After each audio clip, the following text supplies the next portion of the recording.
शिरूर तालुक्यातील फुलसंगी संघाचा टायगर अर्थात विकास राठोड. फुलसंगी संघाचा ठाण्या वाघ आहे. शिरूर तालुक्यात खूप मोठं नाव आहे विकासचा. एक वलयांकित नाव आहे विकास राठोडचं. शिरूर तालुक्यातील आपण जर पाहिलं तर एक आयकॉन खेळाडू विकास राठोडला आपण पाहिलेला आहे. तोच विकास राठोड आलाय आता. पुढचा बॉलर काही समोर मारला. विकास राठोडची ही तर ताकद आहे मित्रांनो.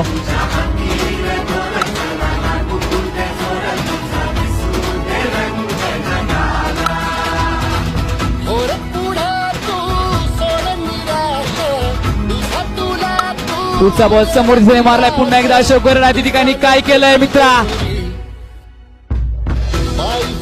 आणि यावेळेस विकास राठोडचा बॅट मधून बॉल चाललाय.